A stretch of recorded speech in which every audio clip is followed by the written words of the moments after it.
নমস্কার শ্রোতা বন্ধুরা, আমি অভিজিৎ।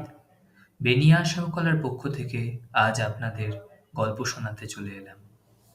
আজকের গল্প পাঠিয়েছেন লেখক সঞ্জয় ব্যানার্জি।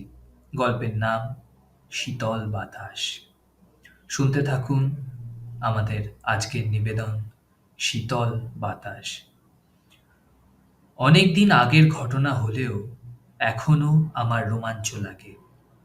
একটা সময় ছিল যখন আমার এক প্রকার ভূতে পাওয়ার মতো অবস্থা হয়েছিল। আমাকে সেই সময় যে দেখতো সেই বলতো আমায় নাকি ভূতে ধরেছে। যদিও আমার মা, বাবা বা অন্যান্য গুরুজনেরা ওসব কথায় কান দিত না। তারা এক প্রকার ওসব বিশ্বাস করতো না। আমাকে অনেক ডাক্তারও দেখানো হয়েছিল। স্নায়ু রোগের ডাক্তার থেকে শুরু করে মানসিক রোগের ডাক্তার পর্যন্ত। এবার বলি আমার অবস্থার কথা। আমি তখন স্নাতক পরীক্ষা দিয়ে চাকরির পরীক্ষা ও বিভিন্ন রকম বেসরকারি কোম্পানিতে চাকরির ইন্টারভিউ দিচ্ছি। একদিন সকালবেলা স্নান করে কিছু খেয়ে বেরিয়ে পড়লাম। আমি যেখানেই যেতাম একাই যেতাম এবং বাড়িতে না বলে কোথাও যেতাম না। কেননা মা আমাকে নিয়ে খুব চিন্তিত ছিল। সব সময়ই বলতো আমার চাকরি একটা হয়ে গেলে তার নাকি শান্তি। আমি চাকরির জন্য খুবই চেষ্টা করতে লাগলাম। কলকাতার কাছে বেলুড়ে একটা পুলিশের চাকরির কল পেয়ে উপস্থিত হলাম। শারীরিক মাপজোক হবার পর আমাদের কয়েকজন ছেলেকে লিখিত পরীক্ষা দেবার জন্য তারপর তারপর দিন সকাল ৬টার সময় নির্দিষ্ট জায়গায় উপস্থিত হতে বলল। আমি মনস্থির করলাম আজকের রাতটা কোথাও কাটিয়ে কাল সকালে একদম লিখিত পরীক্ষা দিয়েই বাড়ি যাব। বেলুড়ের কাছে আমি দিন ১৫০ টাকা রোজে একটা ঘর ভাড়া নিলাম। বাড়িওয়ালা বেশ প্রৌঢ় ভদ্রলোক।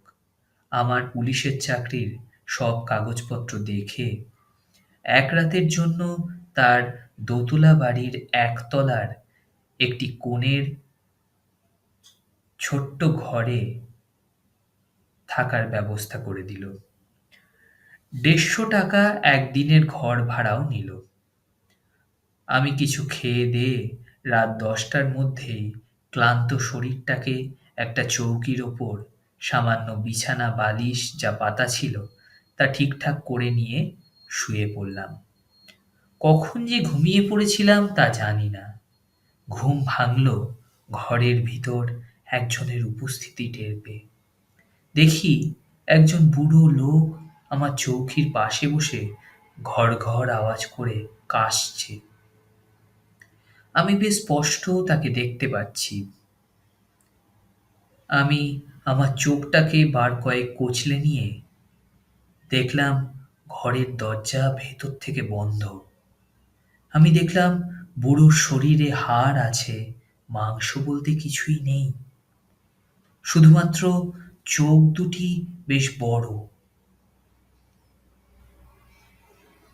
কাশছে যখন চোখ দুটি আরো বড় হয়ে যেন বাইরে বেরিয়ে আসছে। আমি স্থির হয়ে বসে অবাক হয়ে তাকে দেখছি। সেও আমাকে কোঠর থেকে বেরিয়ে আসা চোখে দেখছে। আমি প্রায় বাকরুদ্ধ অবস্থায় বসে আছি। রাত তখন কটা তাও জানি না। কিছুক্ষণ পরে খালি গায়ে পরনে লুঙ্গি পরা বুড়ো বড় বড় চোখ করে আমার দিকে আসতে লাগলো। আমি অনুভব করলাম শীতল বাতাস যেন আমার গায়ে লাগছে, কাঁপুনি দিতে লাগলো। আমি শীতল বাতাসে কাঁপতে কাঁপতে জ্ঞান হারিয়ে ফেলেছিলাম। যখন আমার জ্ঞান হলো দেখলাম ঘরে ৩-৪ জন লোক বাড়িওয়ালা সমেত আমার মুখে জল দিচ্ছে। আমি সুস্থ হয়ে রাতে সব ঘটনার কথা বলাতে ওরা সব এর ওর মুখের দিকে দেখতে লাগলো। সেই ঘরে কাকে সেদিন আমি দেখেছিলাম, কেন দেখেছিলাম তার উত্তর আমার আজও অজানা। তবে আমি যে ঘুমিয়ে স্বপ্ন দেখিনি তা আমি নিশ্চিত। আমার বন্ধ ঘর ভেদ করে দিনের বেলায় বাড়িওয়ালা এবং তার সঙ্গীরা কি করে আমার ঘরে ঢুকেছিল তাও আমি আজও জানি না। তারপর আমি অনেক দিন উদ্ভ্রান্তের মতো ঘুরে বেড়াতাম, স্নান খাওয়া করতাম না। শুনেছি রাতে আমি ঘরে বসে বিড়বিড় করতাম আর কাঁপতাম, শীতল বাতাসের অনুভূতি পেতাম। শীতল বাতাস আমার গায়ে লাগতো, গরমকালেও আমি কাঁপতাম। এটা হতো রাতের বেলায়। নমস্কার, আপনারা শুনছিলেন সঞ্জয় ব্যানার্জির কলমে শীতল বাতাস। ভালো লাগলে কমেন্ট করে জানাতে ভুলবেন না। ধন্যবাদ।